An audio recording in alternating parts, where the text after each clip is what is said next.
could still see there were two kids who looked no older than 8. I opened up the first door and asked the kids what they were doing. It was a boy and a girl. The girl asked, "May we come in and use your phone? We got lost and we can't find our way back home." I mean, this was 2 kids, so I think anyone would have said yes, but something felt wrong and I couldn't figure out what it was, and I still don't know why I didn't let them in. The light at the front porch then flickered on for maybe a second or 2, but when I looked at the kids, I could see their eyes were pitch black, and I took a step back and slammed the door shut, locking it. They kept banging on the door for maybe 5 more minutes. It sounded like the door was going to fly off from the hinges any second, but then it finally stopped. I didn't get any sleep that night and haven't really slept well ever since. Now, to me that is super creepy.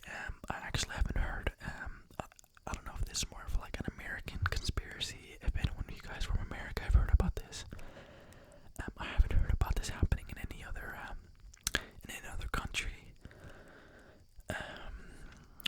But as you say, so I don't know if it's I don't know.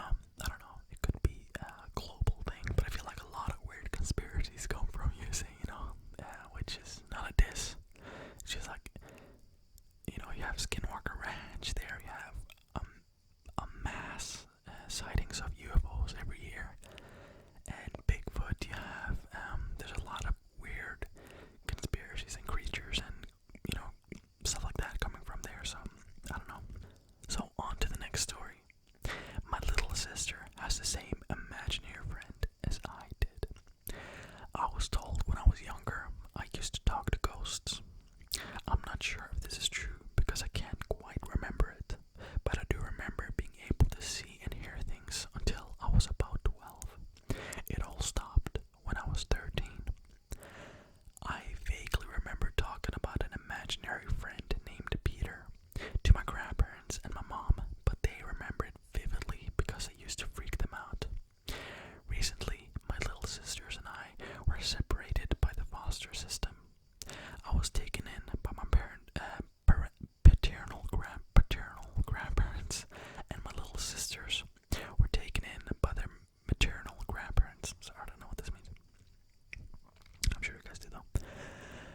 My grandmother got a call from my little sister's grandmother and said that my little sister, let's just call her G, was pestering me to let me know about Peter misses me. Supposedly Peter is now my little sister's imaginary friend, whom she plays with all the time. I had totally forgotten about Peter. Should I be concerned about this? My mother told me that my aunt, now deceased, used to think Peter was malicious, but he never did anything to harm me from what I can remember. Update. Did a quick Google search and found out a relative whose middle name was Peter. He died in 1997. I'll have to ask around to see if anyone remembers him. Hopefully this isn't a dead lead.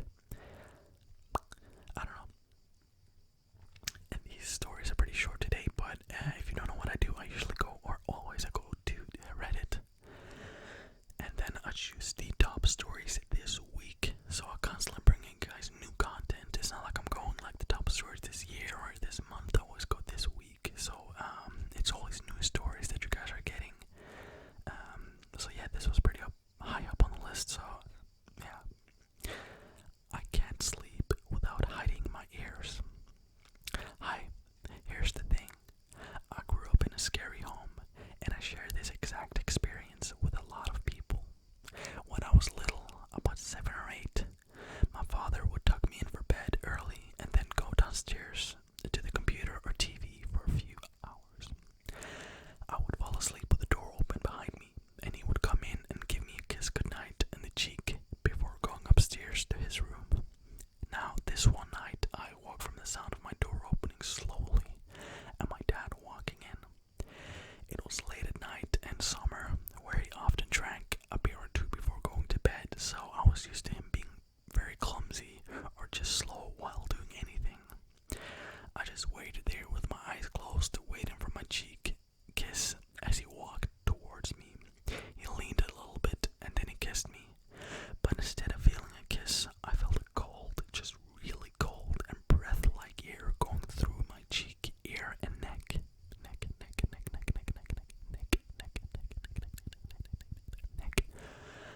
I immediately stood up. It was really dark. The door was open, and there was no one there. I suddenly felt horrible and sick and started running. I rushed upstairs using my arms and legs because I fell, and looked behind me for only one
show you guys where to go. At this stage, my friend pretended to get a phone call. Hello? Yeah, yes. Oh, no way, really? We'll be right there, he said before pretending to hang up his phone. He looked at me and said, we gotta go. My dad needs us to help him with his flat tire. I nodded, knowing it was a fake call for us to get the hell away from this creepy guy. We have to go now, but we'll contact you tomorrow about the sofa. The guy just stared at us as I rolled up my window and started to drive away. Me and my friend looked at each other. That was creepy. I got bad vibes of the guy. My friend said, definitely. I replied to him. We decided to drive around the back of the car park to see if we could find out if the guy was up to something or not. We could see him standing in the same spot where we had left him, and he was on the phone. He put his phone down, and about 2 minutes later after that, a car pulled up with 3 men in it, and he got in. My friend's phone started ringing, and it was a number of Rob, the guy who was supposedly giving away the sofa. He answered. Hey, can you meet tomorrow and I could hold onto the sofa for you until then? As he was on the phone, I noticed one of the men in the car. Then I collected the creepy guy was also on the phone. My friend told Rob that he would contact him tomorrow, that he was busy and couldn't talk right now. At the same time that my friend hung up the phone, the guy who was in the car also finished his phone call. At this point, I explained to my friend that there probably was no car, that had been broken down, and that the creepy guy was trying to lure us somewhere, so as the guys in the car could go and do God knows what to us. We drove home, and my friend blocked the number of Rob, and we never heard from them again. We reported the ad, and it was removed the next day. So yeah, that was a little mix between Let's Not Meet and ghost stories from Reddit. Again, if you're still here, then how? No, but thank you so much for still being here. And I just want to say that, as I said in the beginning, if you guys have any ideas or something you want to see more of, definitely drop it in the comment section below. It could be critiquing what I'm already making. I'm not gonna get offended.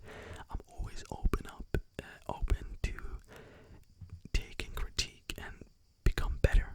If you can't take criticism, then what are you even, putting yourself out there for? You gotta be able to evolve and become better. That's my thoughts and everything. So, yeah, and that's not to say I highly